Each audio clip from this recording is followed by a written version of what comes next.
Welcome to Candlewick Library. I'm Cheryl. I recently finished rereading the Twilight series by Stephenie Meyer, and I want to talk about it.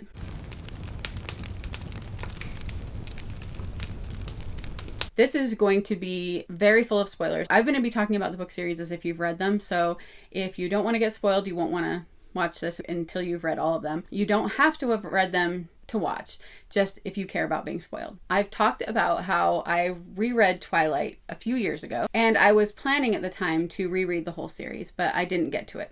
So then the next year came along, and I read Midnight Sun, the book that is Twilight, through Edward's perspective. And again, I planned on rereading the rest of the series, but I did not get to it. So in February, I finally got to New Moon, Eclipse, and Breaking Dawn, and was able to finish out the series. It just was an interesting experience. I think that a lot of people end up on the pendulum of Twilight of either loving it or hating it. And you don't often talk about the reasons to like it and the reasons not to like it, I think. So I kind of wanted to go into a few of those. I did not reread Twilight and Midnight Sun in February, so it's been a little bit longer, but I've read them enough times that I know that I have a good base with what they are about. First, I'll talk about my experience with Twilight. When I first read Twilight, all three of the first books were out, so I just had to wait for Breaking Dawn. And what happened is I was still Mormon at the time, and I went on to DeseretBook.com, which is the website for a bookstore that the LDS Church owns.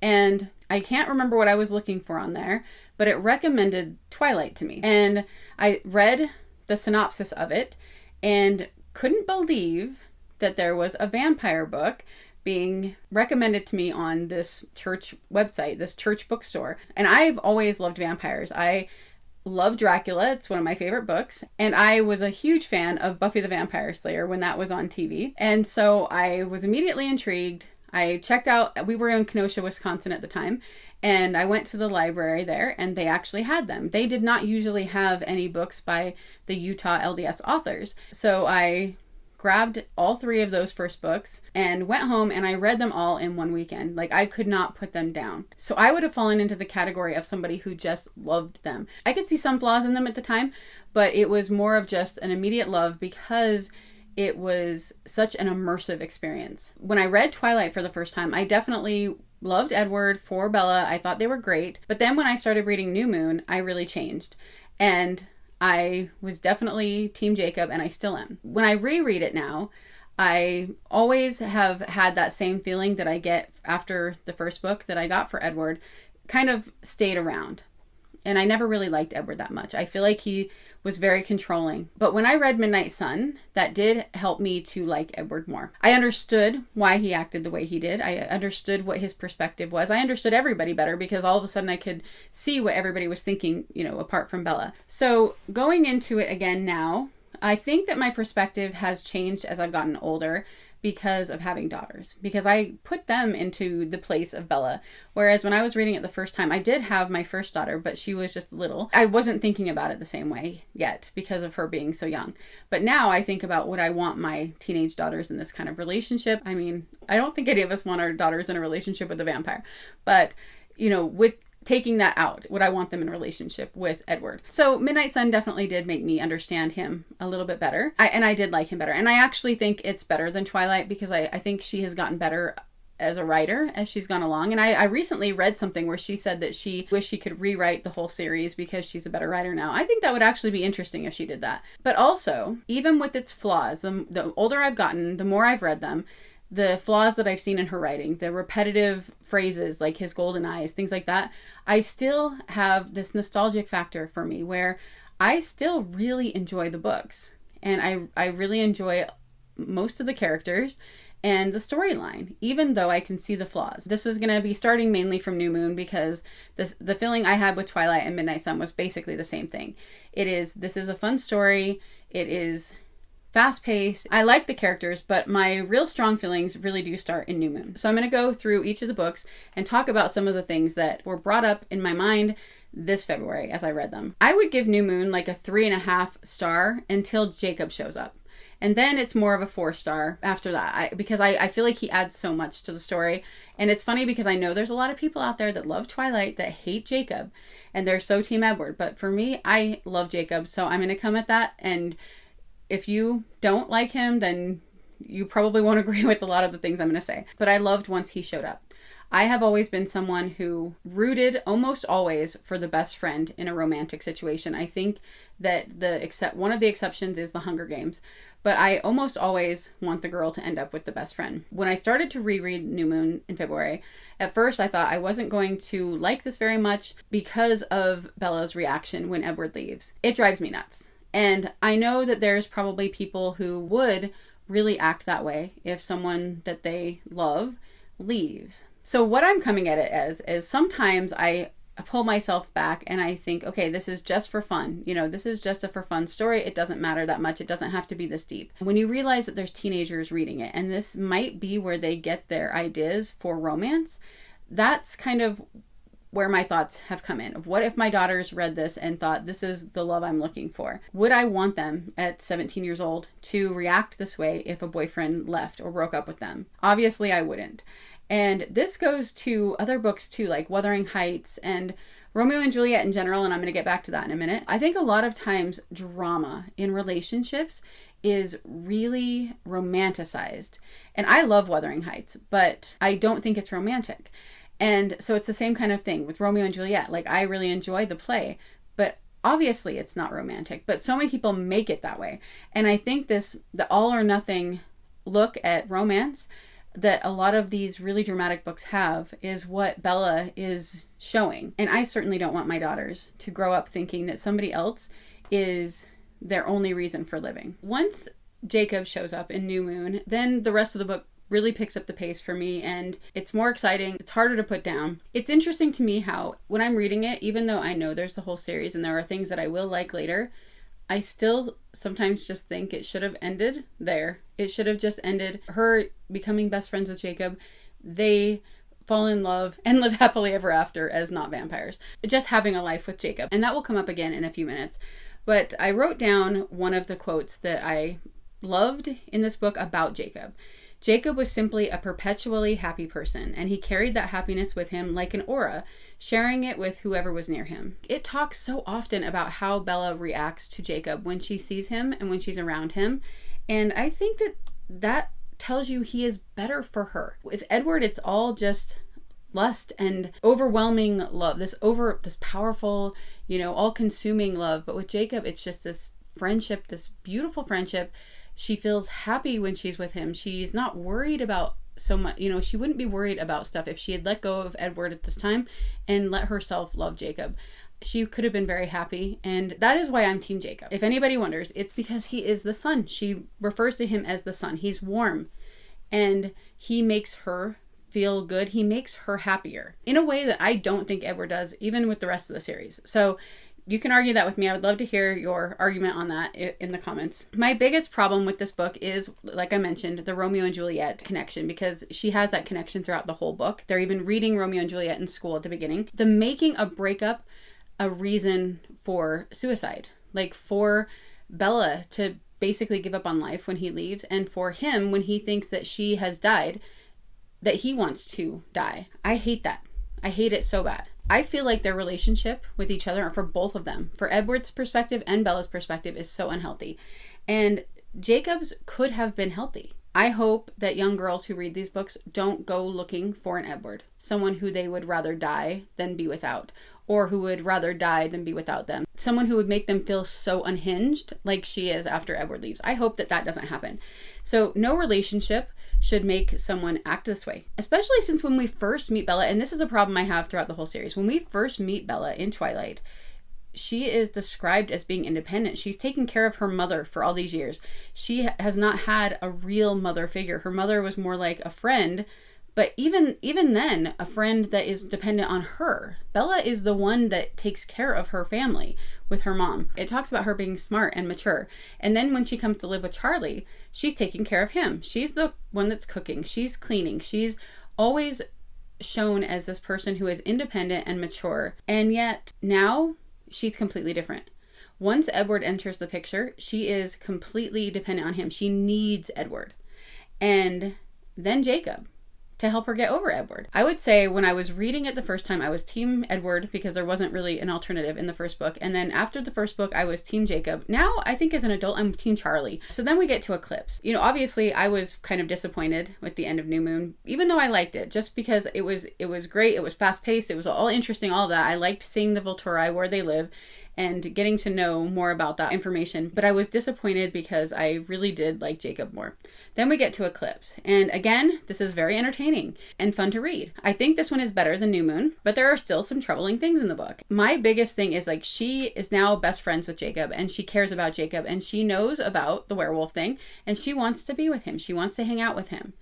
And if you are 18 years old and your boyfriend takes apart the engine of your truck so that you can't go hang out with your best friend, that is the biggest red flag.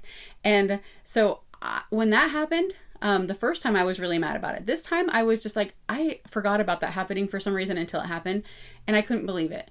I'm glad that it shows Bella being mad about it, but if that had been me, I would have broken up with him. Like, I would not have been with that person ever again. And I understand, like, you can come to it with the argument of he's trying to protect her because he thinks werewolves are dangerous. But that goes back to, is she mature? Is she smart? Is she independent? Like, do you believe all those things about her, Edward? Like, you love her. Do you trust her? And if she's telling you, this is my best friend and I don't think he's going to hurt me, I think that it makes sense that he's nervous. I feel like that would make sense. But taking apart her car so that she can't go hang out with her friend, that is such a red flag. And I am worried, like I said, that there are women, young girls, anybody who reads these books that will think that's normal and think that that is a sign of love. Then we get the idea of imprinting. And this is where it's not just about the characters, but this is about what Stephenie Meyer chose to do with these books. And I sound like I'm ragging on these books so bad right now. That's just because these are the things that were brought up. But I have to say it, like, I do think that while her writing isn't as strong as a lot of people's, it is good enough that it makes us care, right? So I'm not completely destroying these books. I still like them. Okay. So just, I'm going to have to rant a little bit about some things and then I will talk a little bit more about why I still like them. But the imprinting, Jacob says that not everyone does it. But then most of them do throughout the rest of the book and the rest of it. And we get the Sam, Leah, Emily story to get us used to the idea of imprinting. And then we get the Quill and Claire idea to get us used to someone imprinting on a child so that it's not supposed to be gross to us later on when we encounter in Breaking Dawn. Because Claire is too. It says in it, he'll just have to be patient for a few decades. That there's nothing romantic about it. In that case, is as similar to Emma by Jane Austen with the age gap. The age gap in Emma really bothers me, although it's a different time period and all that. But I also think that there is a difference. And my daughter brought this up to me when I was talking about it because Mr. Knightley didn't know, I don't think, when he was holding Emma as a baby that he would end up marrying her. So there is a difference if you're holding a baby and you know, I'm going to marry this, or looking at a 2-year-old and you know someday this will be romantic. It's not right now, but it will be someday. Like, there's an ick factor there. I think another thing that comes up to me when I'm reading this is the fact that I did used to be Mormon, and I know that Stephenie Meyer is Mormon. I know our church history and how many of the men during the time of polygamy married young girls. And usually, I believe the youngest ones were around 14. I know Joseph Smith's youngest wife was 14, and Brigham Young, I believe his youngest was 14. But then there are still polygamous groups in and around Utah. And there have been a lot of stories of a lot of young child brides. And I think a lot of times they still use that age of 14 because the founders did. I do feel like there is a little bit of that brought up in me when I'm reading it, where I'm like, I hope that she doesn't justify that. You know what I mean? And so I think it's pretty natural for an ex-Mormon to have those thoughts when they're reading this of these men that are grooming young girls, because a lot of times that's what happened in polygamy, where young girls would be groomed for later. And so I don't know if that comes from her background as well, but I do hate it. I hate the imprinting, and I'm going to get to that more in Breaking Dawn, because I feel like if I were Stephenie Meyer, I would go back and rewrite these books without it, or without the children imprinting. So I'll get back to that in a minute. Edward, like I said, he's just so overprotective, and he does it in a way that would have had me choose Jacob just for that reason if I already hadn't liked Jacob better. I mean, how dare he tell her who she can hang out with, right? I just don't understand it. Then there's the same theme from New Moon in Eclipse of not being able to live without each other. And I do think that if you love someone, you should have a level of them not being able to be replaced if something happens to them. That there will always be that missing part of you if someone you love dies or leaves in a way where Edward left her to try to protect her, he says, in the, in New Moon. But if they died in this fight in Eclipse, there would be that part of you that would always hold on to that person. And I don't think there's anything wrong with that. I just think that they make it into something where I cannot survive. Again, that I cannot survive from New Moon. Coming into this, they're making their boyfriend or their girlfriend or wife, husband, whatever, their god. Jacob does act badly in Eclipse occasionally. He acts out in an age-appropriate way for his age. Edward is over 100 years old. He should be completely mature. We're told that he is. We're shown that he is in so many ways. But Jacob is still a teenager, and he's younger than Bella. And so he is acting age appropriately, but I do think whenever he acts badly, it should be called out as well. And so I don't look at it the same way. Maybe I should. Maybe that's my bias. You can tell me. The worst part of this book for me was when she had him force a kiss on Bella, because that seemed out of character to me for Jacob. Not that he wouldn't cross lines, but I didn't think he would cross that line. I feel like that Stephenie Meyer had him do that, so maybe so we would like him less. If not, I'm not sure why she would have had put that in there, because I felt like it did make Jacob less likable. If it had just been him stealing a kiss, he just kissed her, but it wasn't such a forceful way and such details about it being that way, then I think that would have made a lot more sense with his character. Because I wouldn't put it past him at all to kiss her without her consent, but, not in the way he did. I'm really glad that she had Bella hit him. And I think that was perfect. I think that that's exactly how every instance of one of the boys stepping over the line with her in any of these books should have been handled. But again, it doesn't feel like it was his character. And for example, here's a couple of quotes about Jacob. His smile that had always been like a key to a secret door where only kindred spirits could enter. And so we see that they are kindred spirits, and I just don't think that he would have treated her that way. So I think that she went out of character. Maybe it's in character to have somebody go out of character in that way in these circumstances, but I just really wish she wouldn't have done that. And then Jacob says to Bella in this book, "You could be happy with me." And that is very true. And then she finally does kiss him willingly, which I think was so unfair of Bella when she knew that she was choosing Edward, but she kisses him anyway. And then she sees the alternative life that she would have with Jacob. She sees Charlie and her mom, and she sees children. She sees warmth in her life. He says that he believes that they were meant to be, that they were supposed to be together. And because Edward's there, they can't be. And when I was reading that, I thought about that a lot, and I was like, that's true. Like, obviously this is a fictional thing, but Edward shouldn't have been a vampire. He shouldn't have existed as a vampire. He should have been dead a long time ago. And if he hadn't been bitten and become a vampire, she would have never known him. She would have met Jacob. They would have become best friends. They would have had a happy life together. So Jacob is completely right in the fact that if all was as it should be, they would have been together and they would have been happy. And when I saw that, it made me so sad. The first time I read it, it made me so sad because I was like, she could have all of this with Jacob that she can't have with Edward. It's sad that she sees it and is still giving it up. She knows that he's right. So yes, I enjoy it, but I still don't think this book is what it should be, because I do think she should end up with Jacob. But even if she's not going to, I wish that she hadn't put in the imprinting, especially on children, and I wish that she hadn't had Bella kiss Jacob, and I wish he wouldn't have forced a kiss on her. It reminded me of the song Blank Space by Taylor Swift when she says, boys only want love if it's torture. I feel like Bella is like that. And I think sometimes a lot of people want love to be this really dramatic thing where you're fighting all the time and it's super passionate in every possible way. And I just think that people are setting themselves up for really toxic relationships if that's what they want. In my opinion, I just don't think that love should be like that. Then we get to Breaking Dawn.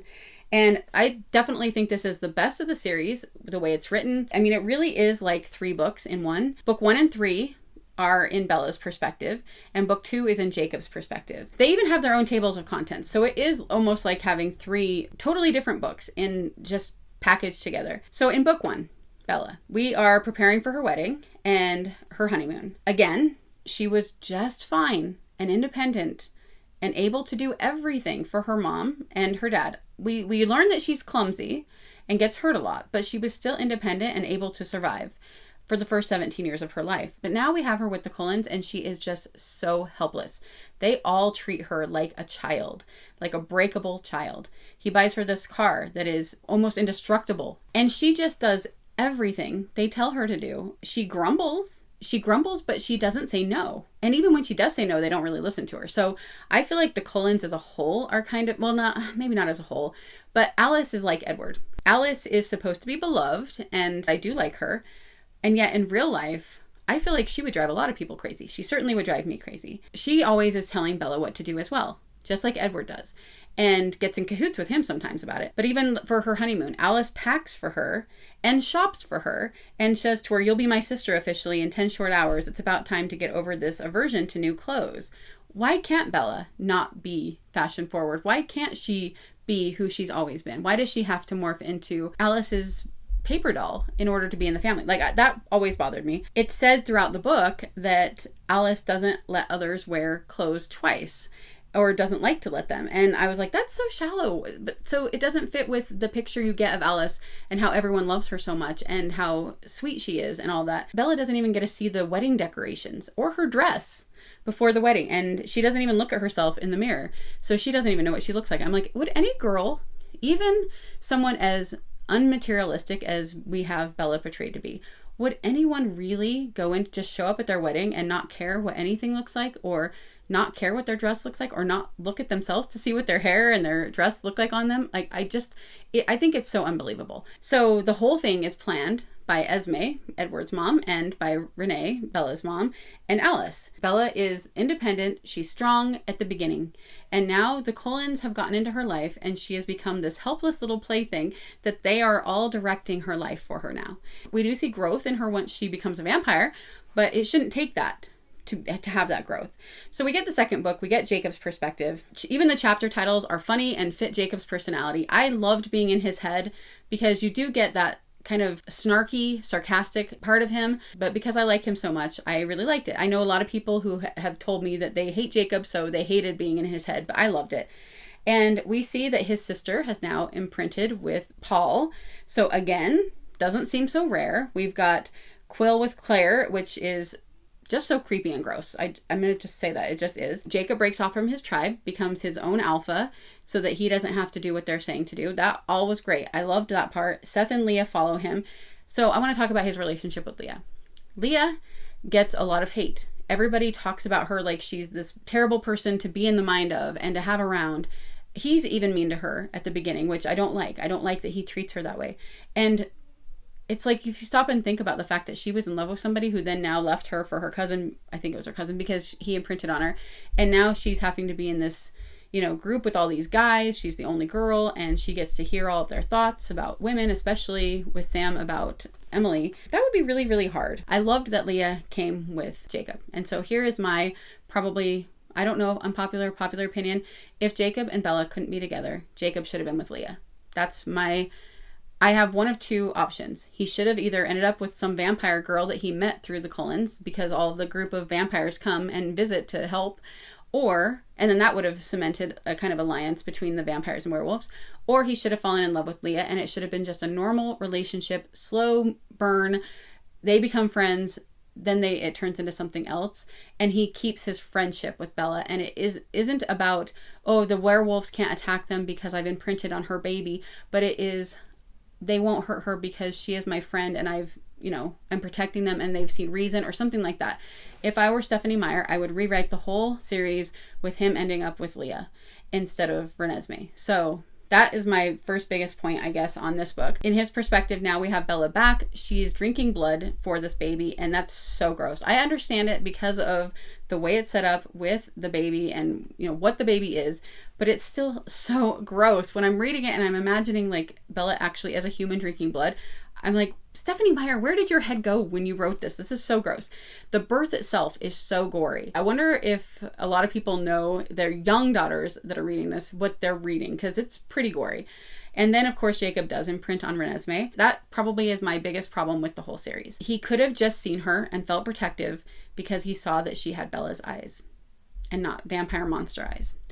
He could have seen her humanity, that she was a cute human baby who was going to grow and not be, one of those forever baby vampires. This should not have been an imprinting. It's gross and I hate it. And I wish she wouldn't have written it because it keeps me from being able to enjoy the whole series. And I've gotten more passionate about that this time. This time I was way more passionate about it than the first time I read it. So we go to book 3. Back in Bella's perspective, she is now a vampire.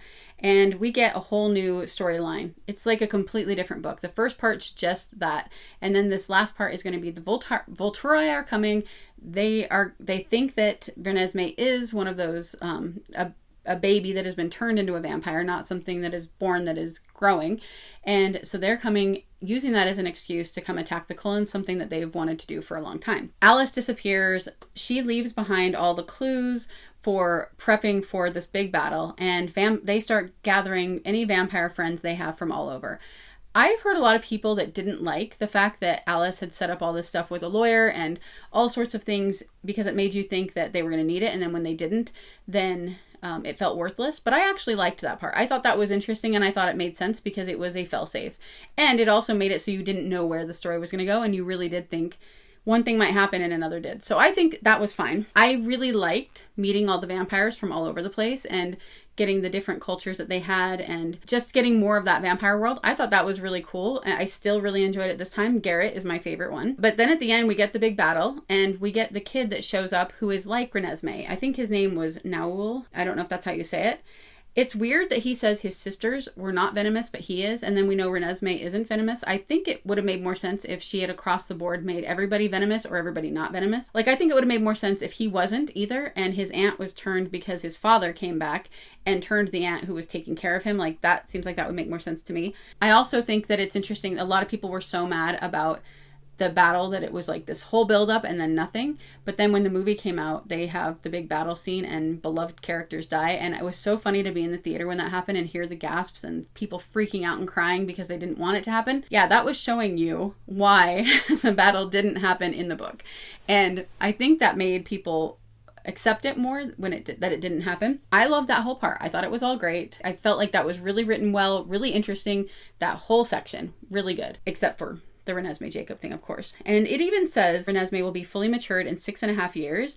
And I think it's Edward gives credit to Jacob because he said that he didn't even think about that when he found that out. Stephenie, why did you write that? Why would we give credit to somebody for not thinking about the fact that it's only 6.5 to 7 years before their beloved will become fully mature? Because even if her body and mind are fully matured, she would still only be 6 or 7 years old. And if you stop and think about it that too long to think about the fact that he would be in a relationship with a 7-year-old, even if she looks fully mature and is fully mature in the mind, that's still so wrong and so gross. I just don't get it. I hate it. Did she not think about that when she was writing it? That would be then a 7-year-old that he's having a relationship with. Overall, by the time I get to the end of the series, I look back and I think of all these things. Okay, I think it's a very toxic relationship. I think that Edward gets better as they go along. I feel like Bella gets weaker as it goes along. I like Bella better at the beginning of Twilight than I do by the time we get to New Moon and Eclipse. I like Edward less by the time we get to New Moon and Eclipse. And by Breaking Dawn, I have a much better opinion of Edward and Bella. I've loved Jacob all along, except for the couple of times, like I said, that she writes things into him that I don't feel are good character. I really have always loved Carlisle, and I love Charlie. I think he is the best character in the whole series now. So I would have to put Charlie and Jacob as my favorites. I do feel like for any book series that is not the best written book series ever to make me feel this passionate after I've read it multiple times, she did something right. And for so many people to love it so much, even though it isn't, Shakespeare, it is saying something about her ability to have written characters and a storyline that people care about. And the nostalgia factor definitely plays into it for me, where I have a connection to these books, and so I'm going to still return to them and the movies and just enjoy it. And it's going to be one of those things where I know I'm not reading great literature when I read these books. And I know the problems and I can see the problems I have with it, but I can still enjoy it and have it be a fun read. And I think that It doesn't have to be all or nothing. People love to hate on these books for everything, not just the things I've said, but for everything about them. And I think that that can be just as blind as loving them no matter what. I think her writing gets better as she goes along. I think that the characters are really interesting, and I think she's fleshed out the characters well enough that they do all feel so different from each other. That makes it what it is, where we really care about the people in the books, whether we love them or hate them, because they do all feel like they are real. Whether you like her writing or not, that takes some talent. I think that if she went back and rewrote the whole series as in the way that she wrote Midnight Sun, obvious growth she's had as a writer, if she took out the whole imprinting thing and took out the forceful kiss from Jacob, made Edward a little bit less protective and toxic, in my opinion, I think this series could be fantastic. So I wish that that would happen. I don't think it ever will, and I will still enjoy it, even for what it is. Those are my thoughts on the Twilight series. I would love to hear yours, whether you hated it, whether you love it, whether you think I'm wrong about all of this, or whether you think I'm right about it. I would love to hear your opinion.